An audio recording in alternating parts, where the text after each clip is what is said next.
Shalom, selamat siang Ibu dan teman-teman.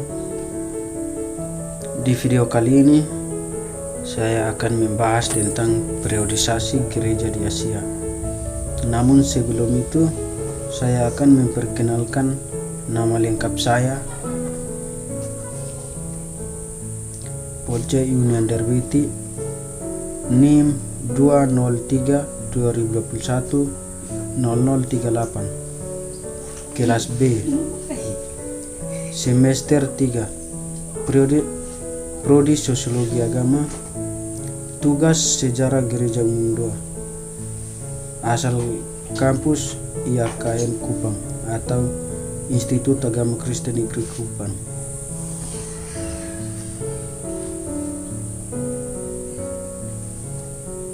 Periodisasi sejarah gereja di Asia.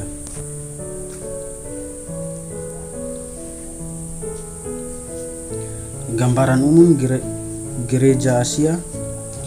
Yerusalem sebagai tempat lahirnya agama Kristen secara geografis adalah wilayah Asia Barat dan merupakan kekuasaan politik Romawi yang berorientasi dominan Eropa. Perluasannya ke arah barat Eropa dapat dikatakan bahwa kekristenan atau Injil telah membentuk kebudayaan barat atau Eropa sedemikian rupa hingga akhir ke abad 16 Eropa dipahami sebagai wilayah dengan sebutan Corpus Christianum, dunia kekristenan. Dari lahirnya hingga abad ke-12, kekristenan di Asia, khusus Asia Barat, sangatlah berkembang pesat. Akan tetapi masa abad ke-13 sampai 14 gereja di Asia nyaris dihapuskan, dan keadilan ini berlangsung hingga abad ke-19. Kekristenan di Asia dengan segala implikasi positif dan negatifnya hingga abad ke-19 bahwa hanya sebagai warisan penginjilan barat ditinjau dari berbagai aspek. Ada beberapa keadaan yang menyebabkan kekristenan di Asia perkembangan tidak sebesar apa yang dicapai di Eropa.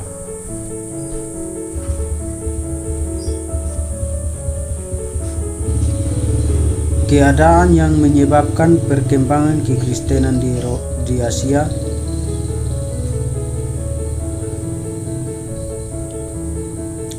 Berlangsungnya penghambatan besar dialami oleh orang Kristen di Asia.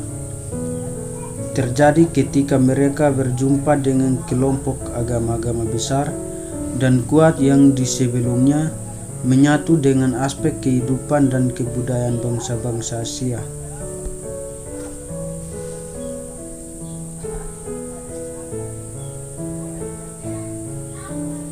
Perkembangan di Asia sangat kurang ditemukan bahan-bahan sebagai sumber untuk menggali akar-akar kekristenan di Asia. Seperti tulisan Mazkia Saka sekitar 550 Masehi. Judul Tawarik Arbil isinya tentang riwayat kekristenan Mesopotamia antara tahun 1999 sampai 540 Masehi.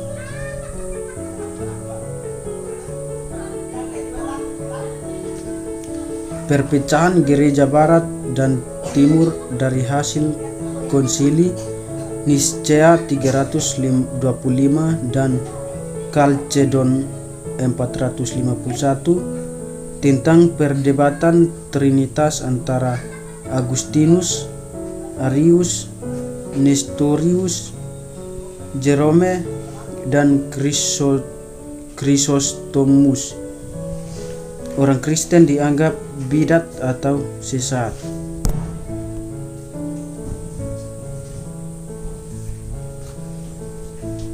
Pertentangan dan hambatan yang dialami oleh agama Kristen tidak begitu besar karena agama Kristen memasuki Eropa.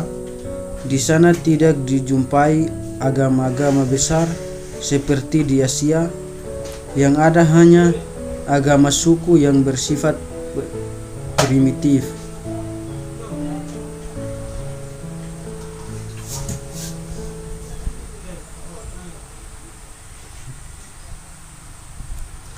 Sejarah telah membuktikan bahwa kekristenan lahir di Asia, tetapi sangat ironis bahwa hingga abad ke-19 agama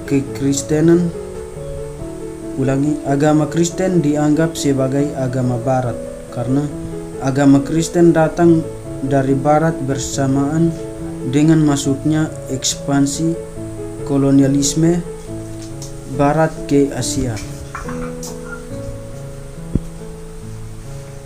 Maksud utama istilah Gereja Asia Lama seperti dikatakan oleh De Van Den en istilah lama dalam pemakaian Gereja Asia Lama dipakai dalam 3 kategori, yaitu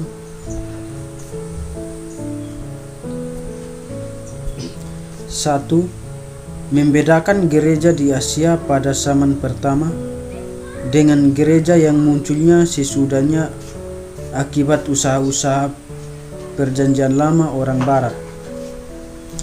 2. Dalam istilah Gereja Asia Lama, pengertian Asia tidak bersifat geografis semata-mata. Jadi pengertian lama dimaksudkan sebagai wilayah Asia yang termasuk kepada wilayah yang tidak dominan. Pengaruh kebudayaan Yunani, Romawinya, Helenistis. 3. Gereja Asia Lama juga bermaksud gereja di Asia di luar pengaruh Helenisme sejak permulaan sampai sekitar tahun 1400.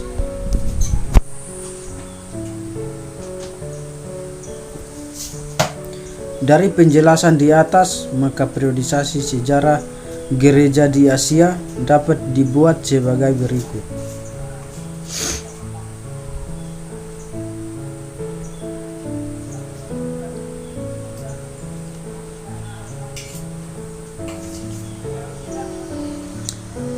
Pertama, masa sebelum kelahiran atau kedatangan Islam, kekristenan berada di lingkungan kekuasaan Romawi dan kerajaan Partia atau Persia. Kedua, setelah kekristenan berada di bawah kekuasaan Islam. Dalam hal ini perlu diperhatikan bahwa zaman lama pusat kekristenan dan penginjilan di Asia ada di Mesopotamia Utara.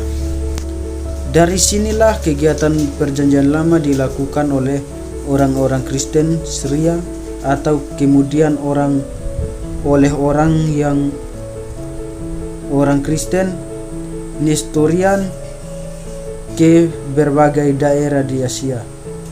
Faktor yang penting menentukan bagi perkembangan gereja masa periode ini adalah berlangsungnya perluasan gereja, perkembangan tata gereja, perkembangan ajaran gereja, hubungan gereja dengan negara.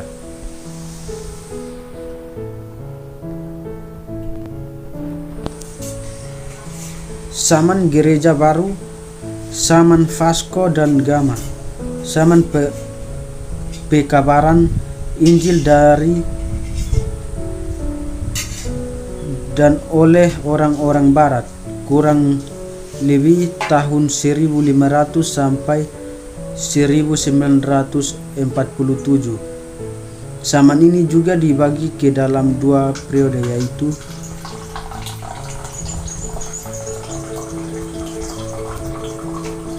zaman sebelum tahun 1800 kurang lebih tahun 1500 sampai 1800. 2. zaman antara tahun 1800 sampai 1947. Masa periode tahun 1800, Perjanjian Lama dilakukan atas usaha penguasaan negara Eropa yang menguasai beberapa daerah di Asia.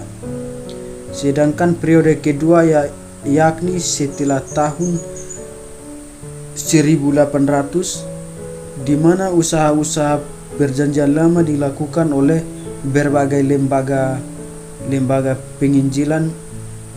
Ini umumnya lahir sebagai pengaruh dari gerakan Pietisme atau gerakan revivalisme yang muncul di Eropa.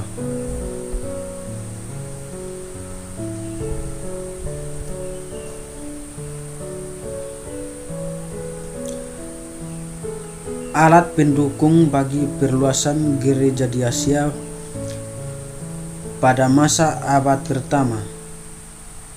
Ada beberapa keadaan yang mempengaruhi serta menentukan perluasan gereja adalah pusat perjanjian lama pertama di Asia. Pusat perjanjian lama pertama, abad-abad pertama sejarah gereja di Asia adalah Antioquia. Kisah 11 ayat 19 sampai 21 dan Kisah 14 sampai 20 ayat 26. Pola perluasan gereja sangat ditentukan oleh keadaan lingkungan seperti situasi politis, kultus, keagamaan Asia Barat. 2. Secara politis, Asia Barat dibagi dua, yakni Roma dan Persia. Pertentangan antara Romawi dan Persia berlangsung terus-menerus. Pokok pertentangan adalah pemilihan kekuasaan dan wilayah dari zaman Koreshi dan Darius. Dari sudut kebudayaan, Roma menganut kebudayaan Helenistis bercorak Yunani. Bahasa pengantar di timur Romawi ialah Yunani, sedang di Romawi Barat adalah bahasa Latin. Dari sudut bahasa, di Persia dipakai bahasa Persia, sedangkan di Barat, Irak, Syria, dan Palestina sekarang dipakai bahasa Arab Syria. Dari sudut agama, di Kekaisaran Romawi terdapat macam-macam agama, di antaranya agama-agama suku kuno dan agama-agama sikritisme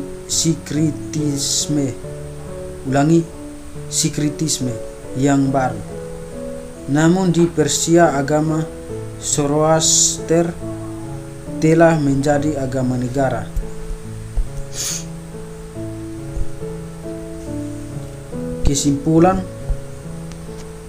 Kesimpulan yang dapat dibuat dari uraian ini, terdapat perluasan kekristenan gereja Asia Lama adalah secara politis, bahasa, kebudayaan, agama. Dapat dikatakan bahwa usaha Perjanjian Lama keadaannya lebih menguntungkan di Kekaisaran Romawi daripada di Persia. Bila kekristenan perkembangannya menguntungkan di Romawi, namun situasi menyeluruh Persia, agama, bahasa, kebudayaan, semuanya merupakan rintangan yang hebat bagi Perjanjian Lama di Asia.